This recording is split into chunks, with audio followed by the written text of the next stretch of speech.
In the previous spoiler, it was mentioned that King Purple Bell did not hesitate to burn and consume over 20% of his divine body, manipulated a top-tier fire god origin crystal to its utmost potential, ultimately forcing King Song Jin to self-destruct and perish. After the battle, he was exhilarated and eagerly began collecting the spoils and fallen treasures, yet the ultimate target of his expedition, the treasure chest, remained nowhere in sight. If it had been Luo Feng, given his status as a world master of the primordial void space, he likely would have ignored those scattered metal fragments while clearing the battlefield. After all, unless the price was exorbitant or the quantity overwhelming, ordinary metal could generally be applied for free within his clan. King Purple Bell, however, was different. He was born in a vassal branch of the automaton race. His access to cultivation resources and treasures was far less smooth than that of core automaton members. Even metal fragments, if of the high-grade G-class material, could accumulate into a substantial profit, so he naturally wouldn't let them go easily. However, when he casually attempted to store a seemingly ordinary G-class metal fragment into his space ring, it was strangely rejected and could not be contained. That fragment was, in fact, a disguise created by Luo Feng's Masha clan clone. It's worth mentioning that, unlike a world ring, a space ring cannot store living beings.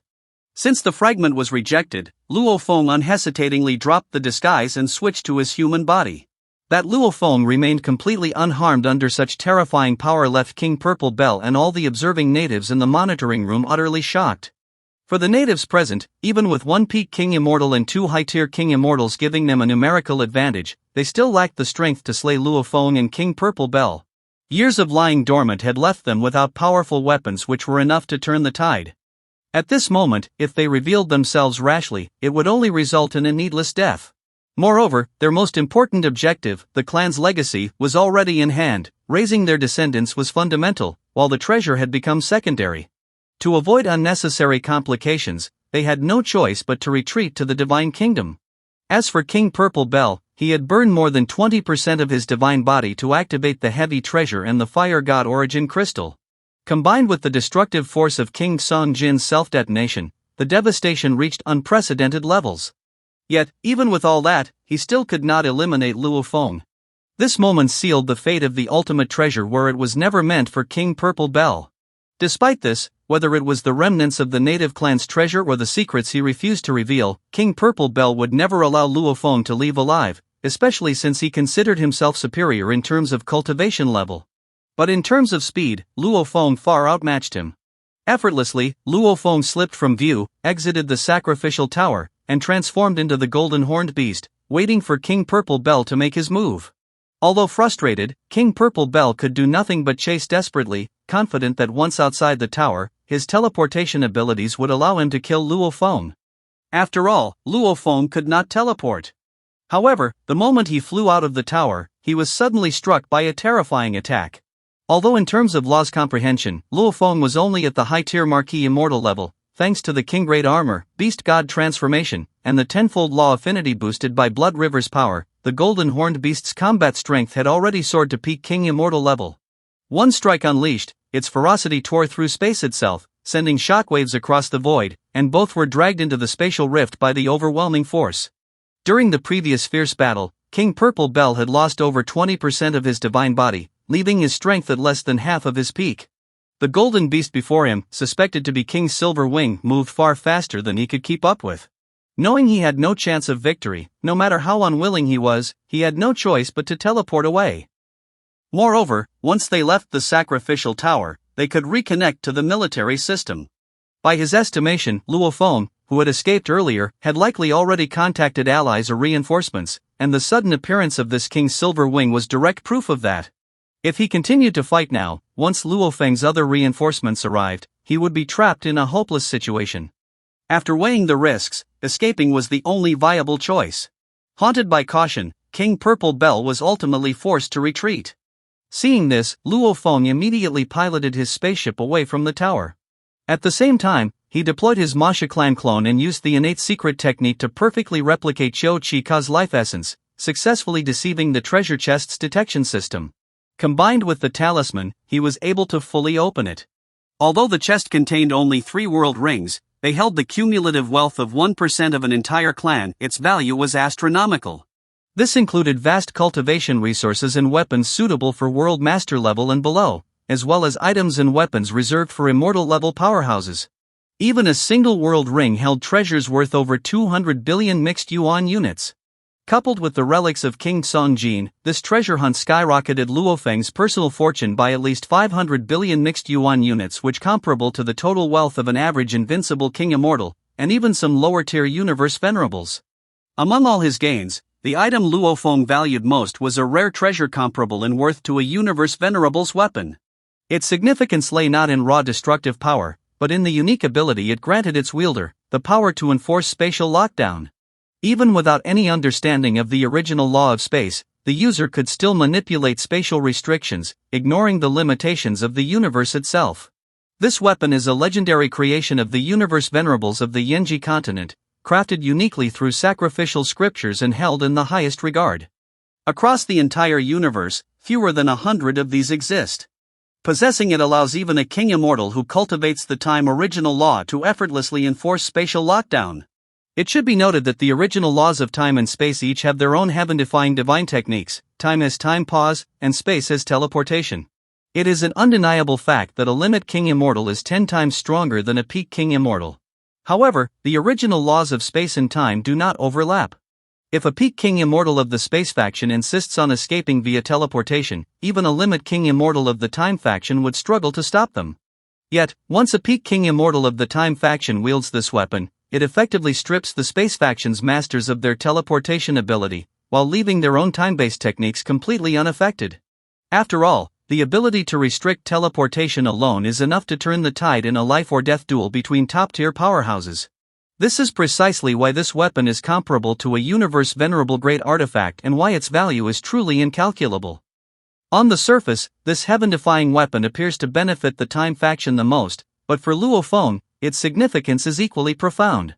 First, spatial lockdown is one of the 3 greatest mysteries of the original law of space. If Luo Feng can wield it, unless someone has a basic understanding of the sacrificial tower's scriptures, they will assume his power comes from his mastery of the law itself and will never doubt his identity as a king immortal.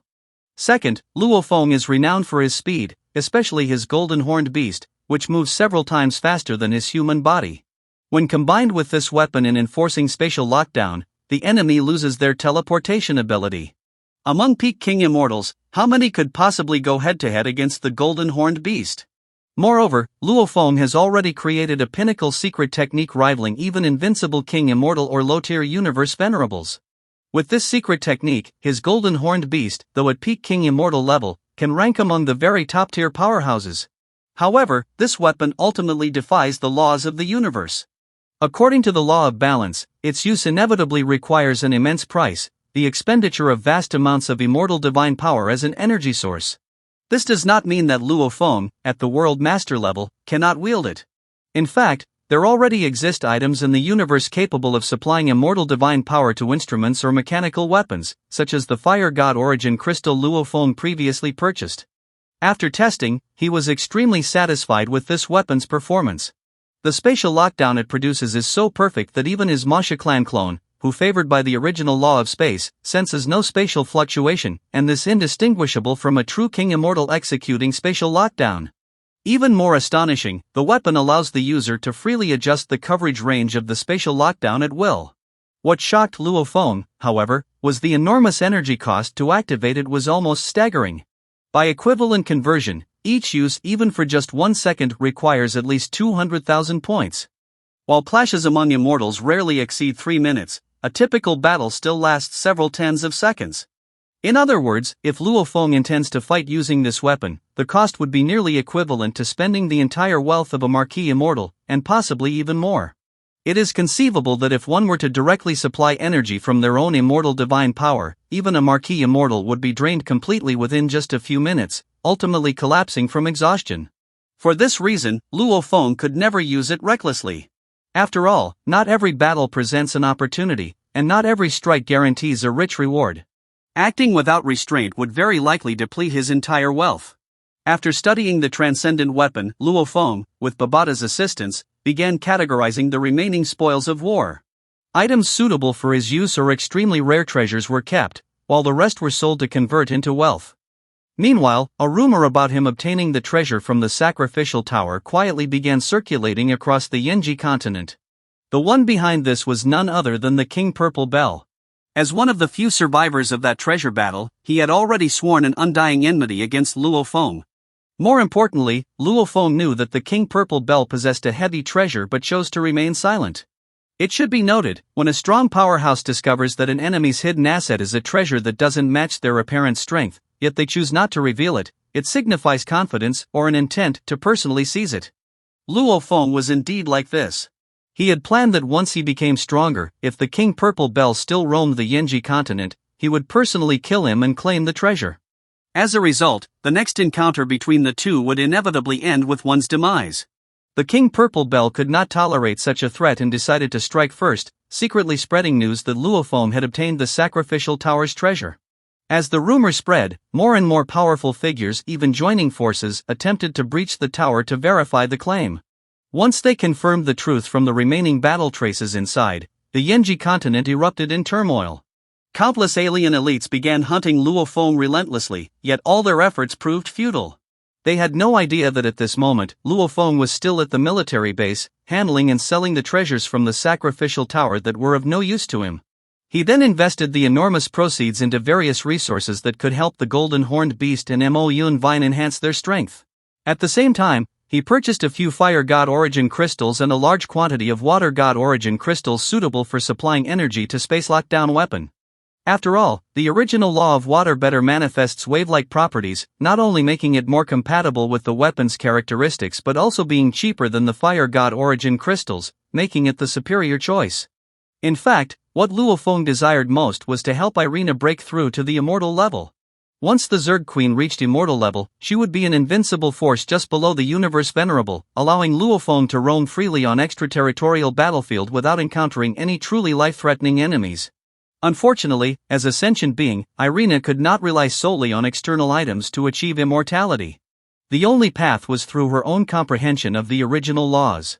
The problem was that Irina's life gene level was higher than that of the Golden Horned Beast. Breaking through to immortal level would be several times more difficult than for the Golden Horned Beast, requiring an extremely high understanding of the original law of space, almost complete enlightenment. Even though she had already fully mastered the origin law of fire, she remained at the World Master level, unable to take that next step. Of course, in terms of overall strength, a World Master Zerghive still surpassed a human immortal army lord, which was an inevitable outcome dictated by the universe balance law.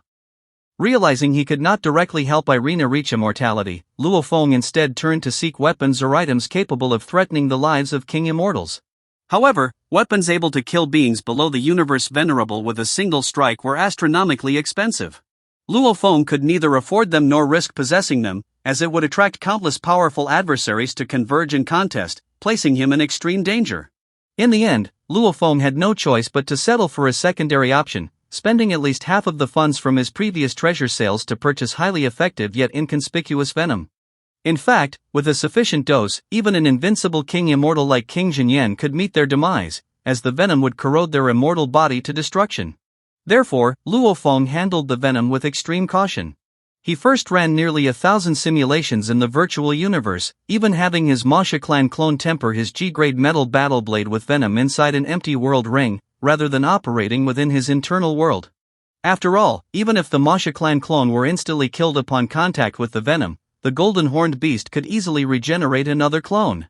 Conversely, if even a single drop of venom accidentally entered his internal world, it could corrode it and lead to Luo Feng's demise. Imagine, if Luo Feng combined the use of the Space Lockdown weapon and the venom, with his speed, how many opponents below peak King Immortal level could escape his attack? Of course, this does not mean Luo Feng is invincible.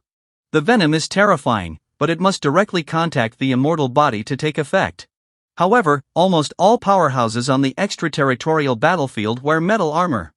This also explains why Luo Feng spent roughly 100 million points to custom-make a battle blade from expensive G-grade metal, designed to pierce enemy defenses and allow the venom to reach maximum effect.